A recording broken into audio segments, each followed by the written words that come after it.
Hey everybody, we are live with All Things Angelman Syndrome with Amanda. So I hope you guys are excited as I am tonight to be here. I thank you all for joining us. Hopefully we'll start seeing those bubbles pop up of all the people that are joining us and the little eyeballs. But I am super excited tonight because I have two of my most favorite people on the line. And I feel like I say that every time, but most of the people in AS world are my favorite people, but these two definitely have a piece of my heart that I love so much. So I'm going to first start off by letting you guys introduce yourselves. Kathryn, most people may know you, but let's introduce ourselves again. Lesley, why don't you start off and then we'll go from there. Sure. My name is Lesley McCallister, and I am the proud sister of Kate, who is 33 years old. And we have been involved with the Angelman Syndrome Foundation for as long as I can remember, because my sister was diagnosed in 1989. And so the foundation was formed shortly thereafter. And so I'm the oldest of four, and Kate is the youngest. And so we like to say we've kind of grown up with the organization over the years and have gone to the family conferences. And now I have the privilege to serve on the board of directors as a sibling representative, and have just really enjoyed the last 2 years of being involved even more than I have been in past years. So I'm excited. Yeah, we're never going to let you go. So you're going to be a permanent board of directors for the rest of your life. And I have to at least point out as well, your father and mother were one of the founding members of the Angelman Syndrome Foundation. So I think it's really important for all the families out there to know like how deep rooted the organization and Angelman Syndrome runs within your blood and your family, because Yes. your parents like had this beautiful idea, and the foundation wouldn't be here today if it wasn't for all their dedication. So we're so thankful to them for that. Well, and I still remember meeting in those first few conferences in like tiny little hotel conference rooms in Florida, and they're some of the best memories, and it's just gotten better from there. So we're very appreciative. It's crazy for you to go to now, and there's like thousands of people there, and you're like, I know. so used to one hotel room. Well, and I like to say that, not that we're here to talk about the family conferences yet, right, but definitely put it on your calendar for next year, folks. That, you know, it's like a big giant family reunion, because you have something in common with everyone who's there, and you see smiling familiar faces, and it's always fun to catch up. So beautiful. Well, I'm glad you're here tonight, and I'm anxious for you to share with us all the work you guys are doing with the sibling committee. And then Kathryn, why don't you go ahead and introduce yourself? So I'm Kathryn Ely. I am the family resource advocate here at ASF. So I'm working with a lot of newly diagnosed families and younger kids, and just kind of catch all for different things. But I am also the mother to Stetson, who is 8 and has Angelman syndrome. He was diagnosed at 17 months old, and as soon as he was diagnosed, we kind of jumped in and got involved in the community, and have held fundraisers, and ASF has just been a huge part of our lives, and it's been really our lifeline. I think we've said that before, but so we are so grateful for everything ASF has done, and just the community, like Lesley was saying, just the community that has given us. But then in addition to that, we recently had 2 other children. So we have a 2-year-old and a 7-month-old. And so the idea of connecting siblings and family and what that means. And I can honestly say I never thought that we didn't know if we were going to have other children. And so when we did, the idea of where do we go from here as a family unit just kind of popped up. So that's a lot of how today blossomed into.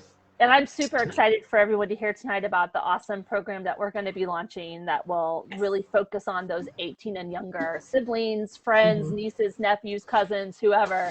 You know, the one thing that we talked about, or I should go back and say, some of this all started, Lesley's been an advocate for sibling work. We've had sib shops at all of our conferences. But I will tell you, this kind of sparked in me in 2 different ways. One, at the conference in Louisville, my first conference as a CEO of the foundation, there was a young man that came up to me, and I noticed throughout the conference he was very much on his own. like kind of, I don't want to say a loner, but like he was doing and going to things on his own and didn't seem like he was attached to an individual with Angelman syndrome. And I was just really curious of who he was. So I went up and started talking to him, and to come to find out he was an older brother to an individual with Angelman syndrome. And he wanted to come because he was starting to panic because his family really never had the conversation with him about, having any sort of control or guardianship or support of his younger brother with Angelman syndrome. And he didn't know anything. And so he was like, I'm coming to the conference to learn because I'm taking care of him now. Like, this is going to be my role. And so that was the first thing. And the second thing is, when we did the survey, when I first came on, one of the things that came up pretty loudly was, how can we support our siblings in this journey?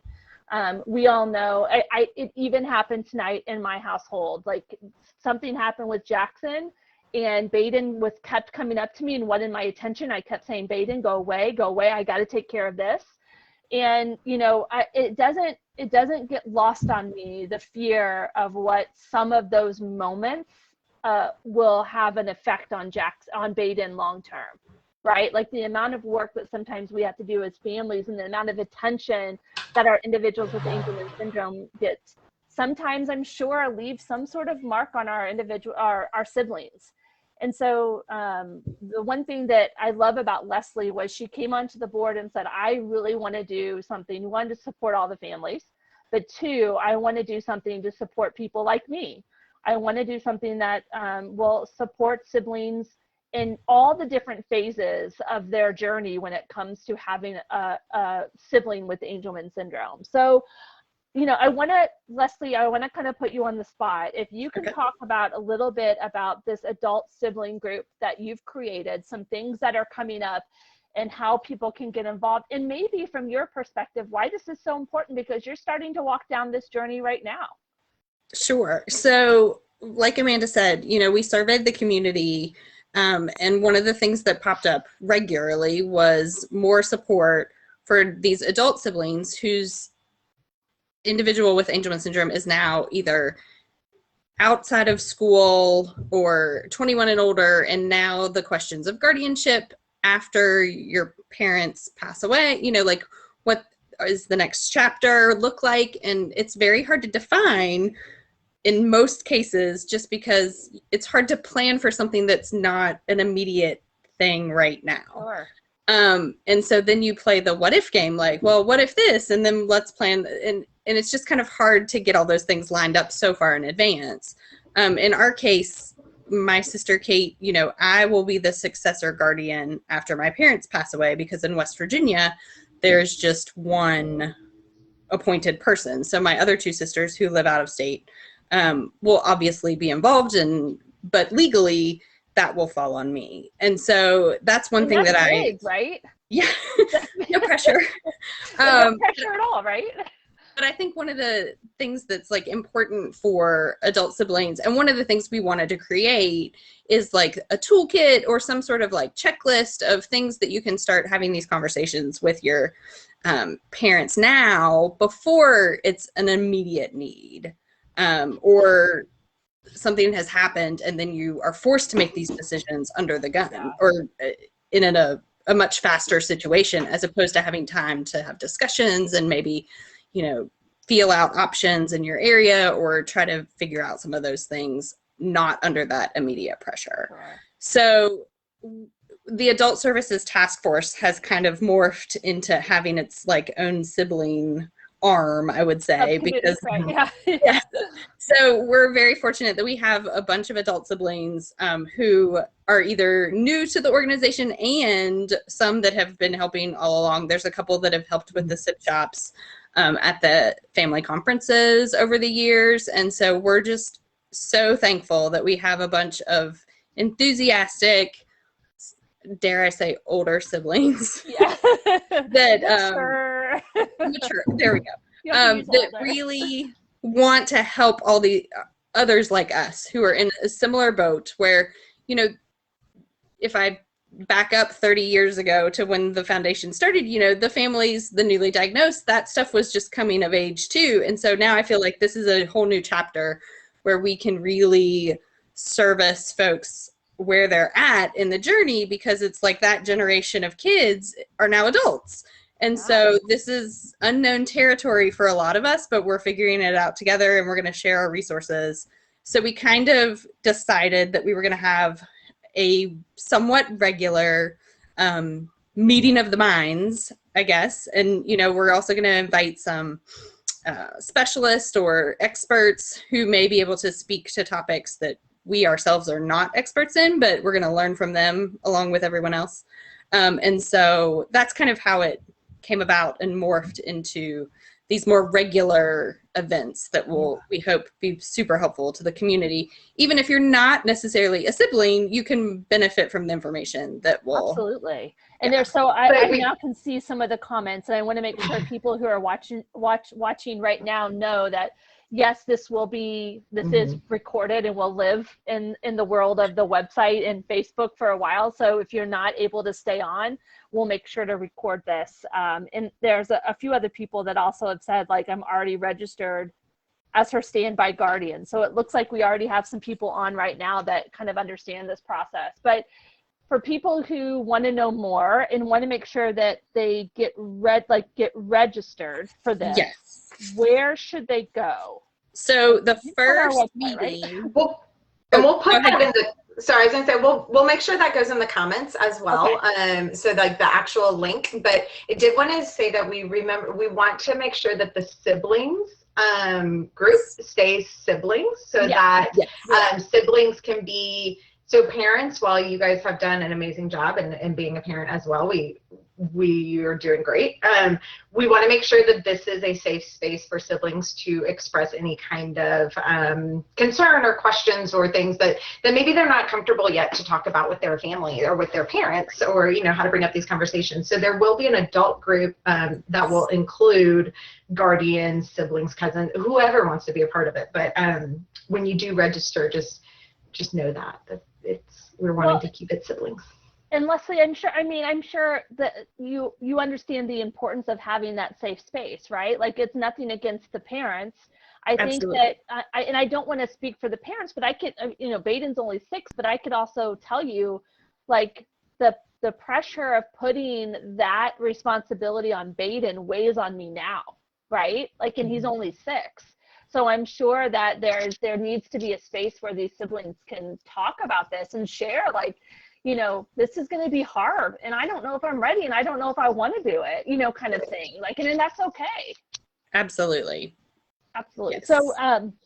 So there will, if you guys look on our website under events, all of this is under there as far as like the date, how to register, and everything. Just look for the actual sibling group. Yeah, I just put the link up in the comment.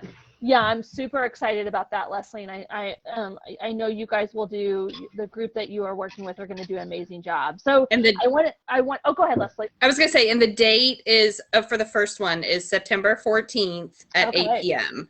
and it's through Zoom, so it's really important that you register so that will automatically be sent to you, the link and the call-in information. Okay, so September 14th at 8 p.m. for all of the parents listening right now. Make sure you pass that information along to your kids or your adult children who would like to be involved. Make sure you get that information out to them. And those of you that are watching that are siblings right now, make sure you come. We'd love to meet you and have a great conversation with you. So and another plug just for the contact registry too, because if everyone goes ahead and signs up on the contact registry, this information will be kind of sent out. So just go to angelman.org, click sign up, right? That's perfect. Someone actually asked me the other day, like, you know, I'm a sibling, I want to be engaged and involved. How do I keep up with information? And you're right. With the contact registry, you can check that you're a sibling. So whenever we want to, you know, send information specifically out to siblings, it's great to have that information. So thanks for that plug. So let's switch gears a little bit. And Lesley, don't go anywhere because I want you to stay with us. Kathryn, I'd love for you to talk about our new program, Friends with Wings, that is going to be for kids 18-year-olds, not a kid, but individuals 18 and younger. And I won't spoil anything. I'll be quiet and let you share the great news about this program. So I I can't begin to express like how excited we are about this. And I think I really hope that everyone just gets on board and gets excited about it. We always talk as parents of nonverbal children that we want to give them a voice. We want to be their voice, and we are their voice.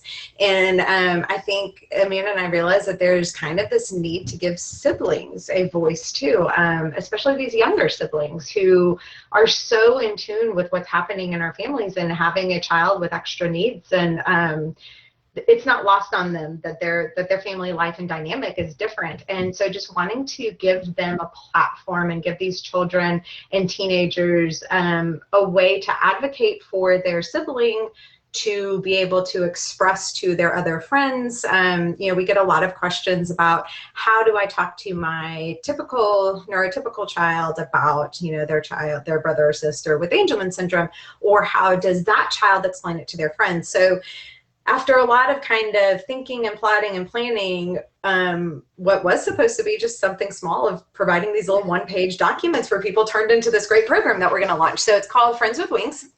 And it is for anyone 18 and under. So we really encourage you guys to reach out to, cousins, neighbors, classmates. This is a great way for schools to get involved. And we will put the link in the website. You can go ahead and sign up for it. When you register, you will, within a few weeks, receive this welcome packet. And this welcome packet will kind of just tell you everything about this program.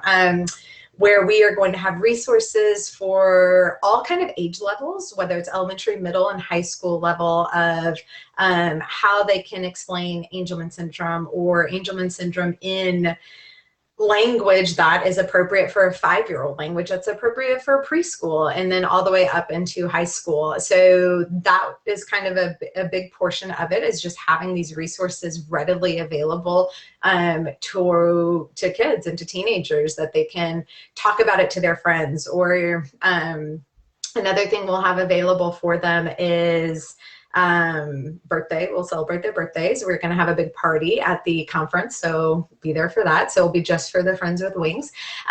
We are also going to have a national fundraiser, so we're super excited about that. It's something that the kids can do and kind of link up to.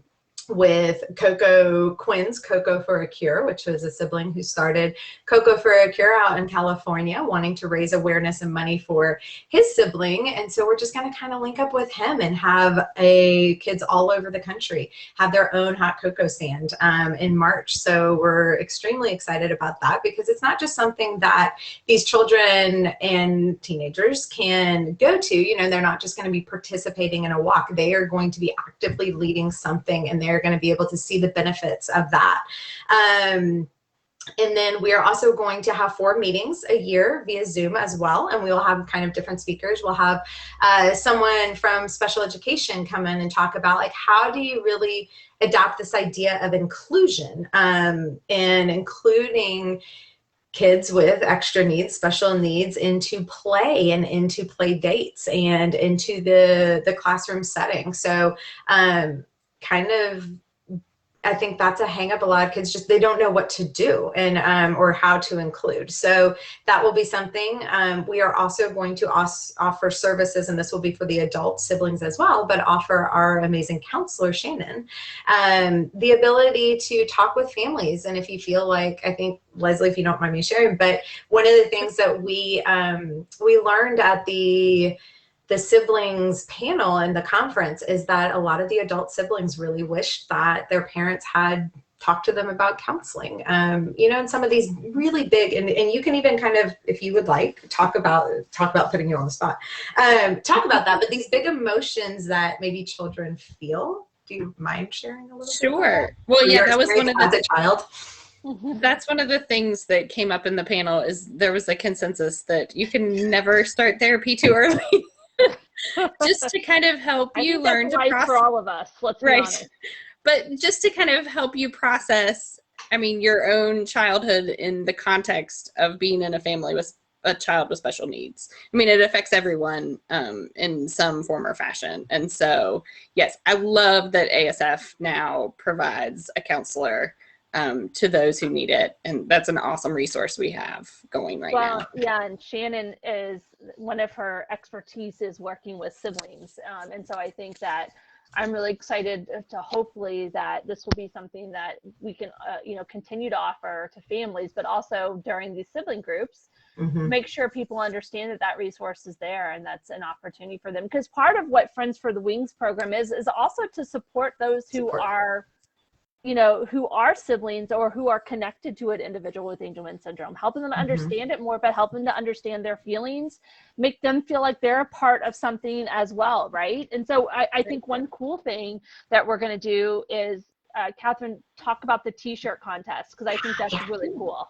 So to kind of launch, so like I said, we will put the link in the comments as well. It's under the adult siblings, but we want to kick off with a t-shirt contest. We want your siblings to be the ones to design our ASF Friends with Wings t-shirt. So we will take submissions from, I think we're going to do it for about 4 weeks in October. And then we will put all the designs up, and there's, guidelines you have to follow, but we'll put all the designs up on a poll for people to vote, and that the winner will have their design. Everyone who joins will get a shirt, and then I think we'll open it up for people to purchase as well, if it's, they're not just a member, but giving, again, just a way for them to be involved and to feel included. And it's not just always about, I have an 8-year-old and when days are really hard and he has a seizure, we're so, like Amanda was saying, in tune to Stetson, and just want to make sure that our other children have a voice and have a support system that they can always reach out to. Our goal is to connect all of these kids and teenagers together so that they can, then they can start to connect as well. It doesn't have to be just through us, but the t-shirt contest will be fun and exciting. And all of the submissions, whether you win or not, will be featured on ASF postcards. So we send out stuff all the time. We're constantly writing, good luck, or we're so sorry, or congratulations postcards. So it'll be fun to see those designs from your children on those postcards. But that will all be, we'll need those submissions, and yeah, I think we're really excited to launch that part of it too. Yeah, so technically we will be launching, with some visuals and some actual information through social and email soon, but you can already go to the website under events, I believe, and go to the Friends with Wings program and learn about it. You can go ahead and sign up your individual, your sibling or your child who's 18 or younger. And then one thing that we'll also do in that welcome packet is we'll send you some postcards that your child can then send out or give to their friends that says, hey, do you want to be part of the Friends with Wings program? So it can just continue to grow. And we can continue spreading awareness about Angelman syndrome, but also spreading the awareness about the important roles that siblings play in the lives of these amazing kids, but also how amazing siblings are, right? And how awesome they are, and how much we love them. And at the ASF, that they're a part of our mission as well, not just the child with Angelman syndrome, not just the caregiver, but the whole family unit is really important to us. So I'm excited about these two programs coming up. So we only have a few more minutes. Lesley, I would be curious, for anyone out there watching right now that's in your same boat as an older sibling, like what's one piece of advice that you would give them right now? Looking back on your journey and what you know now, I'm putting you on the spot. What's one piece of advice would you give them? I think I would say to try to have conversations with your parents as early as possible, even if they may not want to have those conversations with you. Yeah.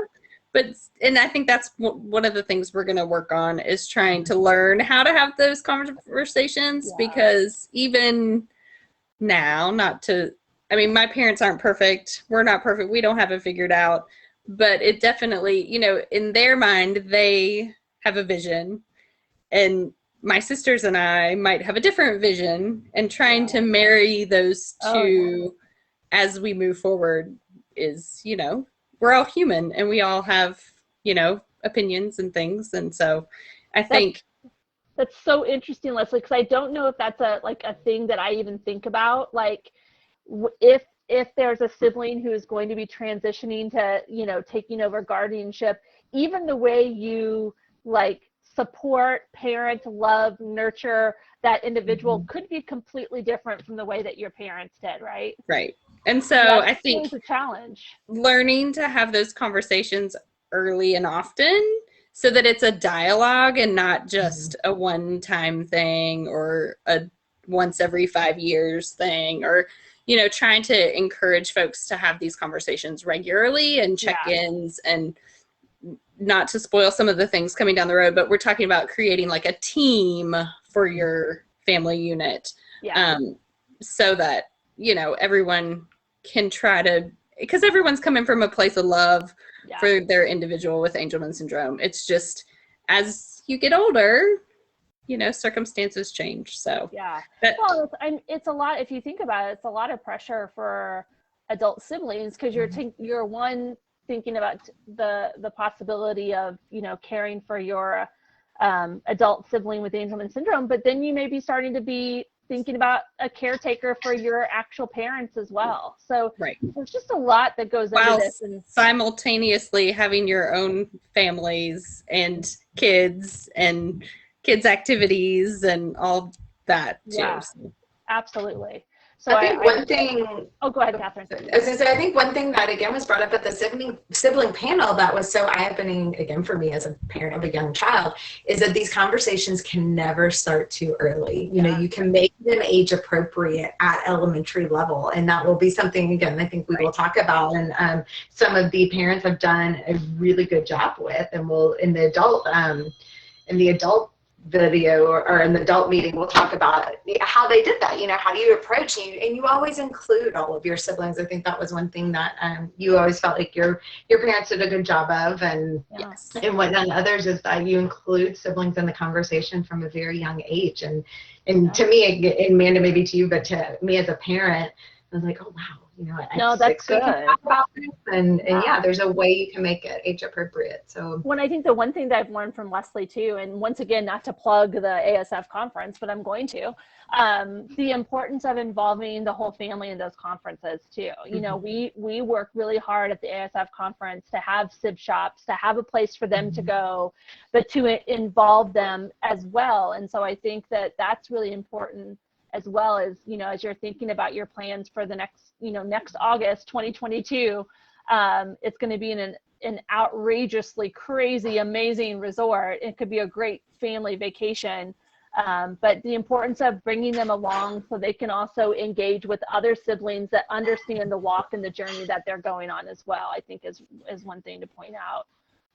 And I can't let you guys go without, we probably should put a plug out there. If anybody is wanting to sit on the adult task force committee or the sibling subcommittee, let us know. All you have to do is go to, I believe everything's under Make an Impact and under the ASF committees.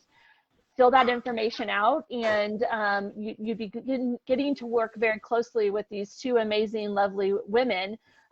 But you also get to work with a lot of people who understand what you're going through and are walking that journey right now too. So we got to put that plug in for that, right? Absolutely. And then also one last plug, we just announced yesterday our parent advisory committee, which I'm super stoked about. And this is a committee that will advise the board of directors on how we can continue to serve the community, looking at gaps of service and how we fill those gaps, making sure we keep a pulse on what's happening in the community and how we can best serve. So if you're interested in that, as well as being a part of that parent advisory committee, it's in the same place on the website, Make an Impact ASF committees. We'd love to have you guys. So, well, ladies, this has been wonderful as always. I wish I could do all things AS with Amanda every night, but I think people would get sick of me, and my husband probably would like to see me every once in a while as well. But I want to thank you both for your commitment to the community, and thank you for taking time tonight to talk about these amazing programs. It's super exciting with the work that we're doing with siblings, and thank you both for your inspiration and your innovation in bringing these programs to life for us. Thank you. Thank you. You guys are awesome. Have a good evening. We'll see you next month. Before we get off, Kathryn, I should know off the top of my head, what's the topic for next month? So next month is going to be Robin Wilkerson is going to come on and talk about the adult meetings that we're going to have. Awesome. So in the need for them and all of that. So it's going to kind of piggyback off of this, but we are going to discuss what those meetings are going to look like and why they're important and how she's done such an amazing job as a parent of an adult child with AS as well. Absolutely. Well, awesome. Well, I'll look forward to seeing you guys there. Have a great week, and we'll talk to you guys soon. Thank you. All right, bye. Bye.